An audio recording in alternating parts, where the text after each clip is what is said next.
The city surrendered to darkness building by building, block by block. What had begun with the meteor impact, half the skyline going black in an instant, now continued in slow, inexorable progression as backup generators failed one after another. That's the hospital district. All those people. From the shattered windows of the Halcyon Tower, Maya watched as another section of downtown went dark, like a constellation being extinguished. They evacuated most patients before the secondary systems failed. The military had contingency plans. Contingency plans for this? I somehow doubt the Pentagon had cosmic mutation in their disaster response manual. The technician didn't argue, returning to her futile attempts to establish contact with the outside world. Communication had become increasingly difficult as satellites failed or were knocked out of alignment by the continuing meteor shower. Structural integrity is holding. The emergency generators were designed to run for 72 hours, but with the modifications we've made and current usage levels, we might get another day at most. A day? What happens then? No one answered. They didn't need to. Without power, they lost not just light but security systems, climate control, and what little communication they maintained with the outside world. Without power, they became just another dark building in a dead city, except one filled with living people in a landscape increasingly dominated by something else. In the streets below, shapes moved with increasing purpose. Mutants gathering in numbers that grew by the hour. Some crawled on all fours. Others loped with unnatural gaits, and a few stood almost human-like.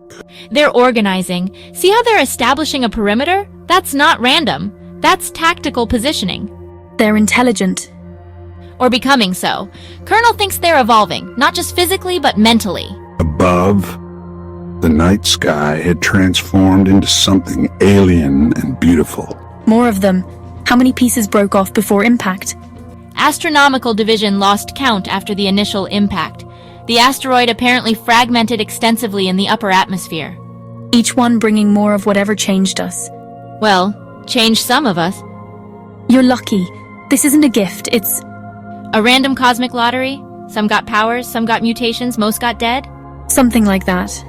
In what had once been a corporate conference room, Colonel Rivera braced herself over a map spread across a mahogany table. You'll run out of red pins before you run out of mutants.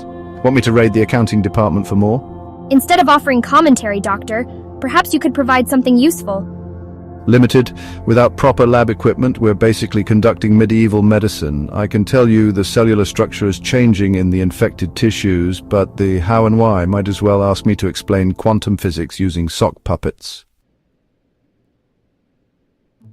Colonel, we may have found something significant. Go on. This was recovered from the impact site during the initial survey.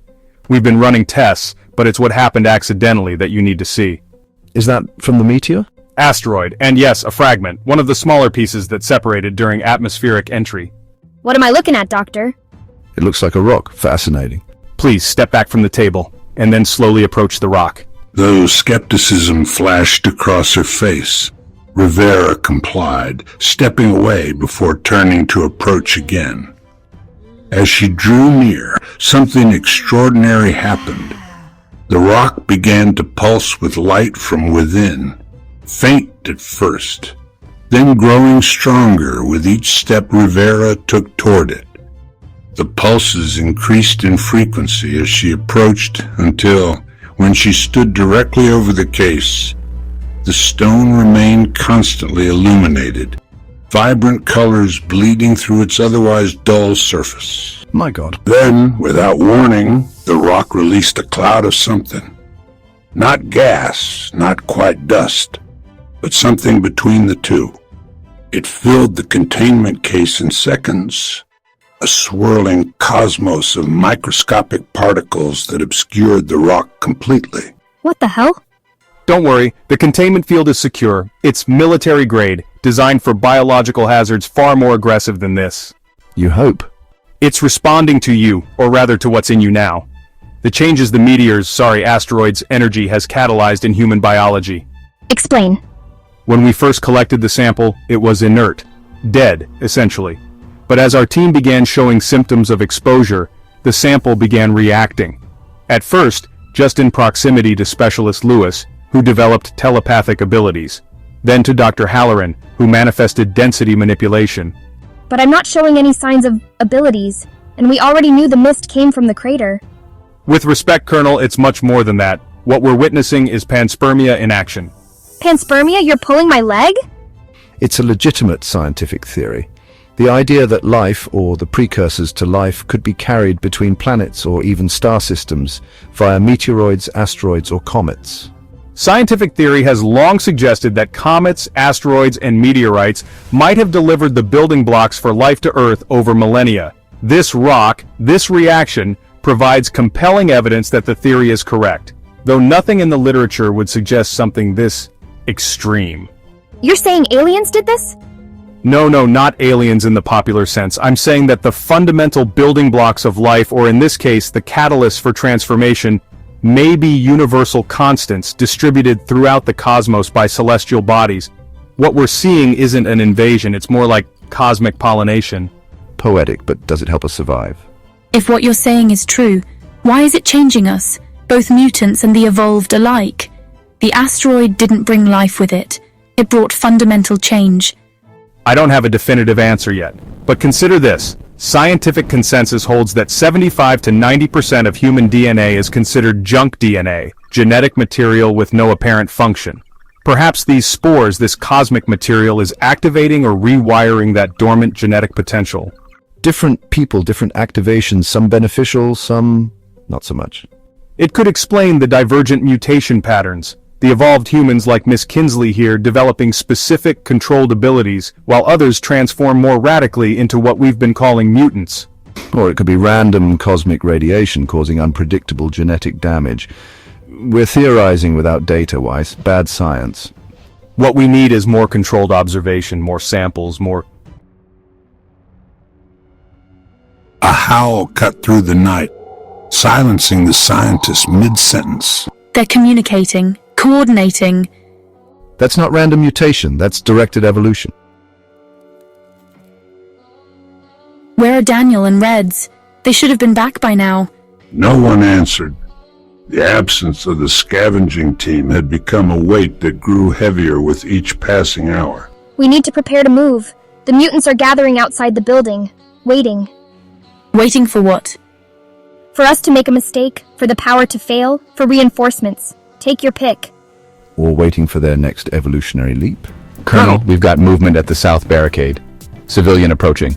A woman, alone.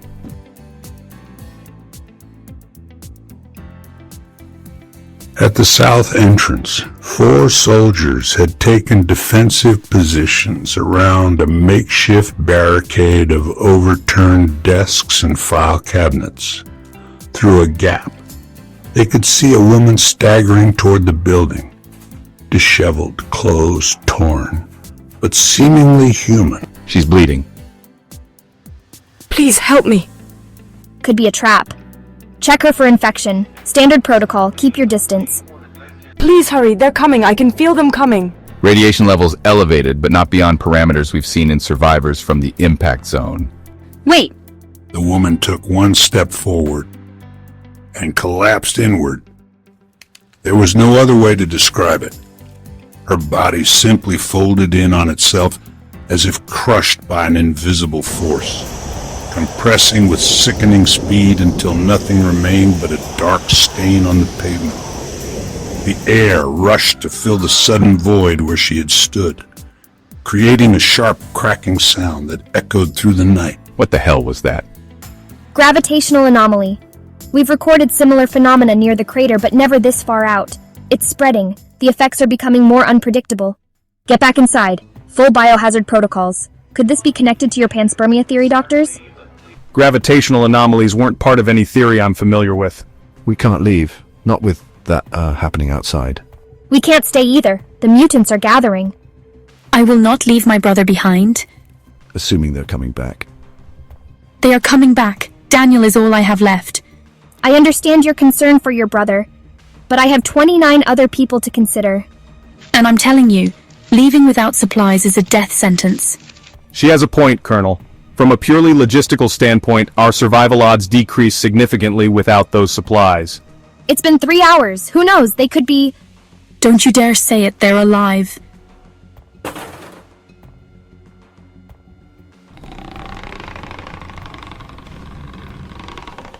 In the other room, as if right on cue, the tree bark man begins to stir.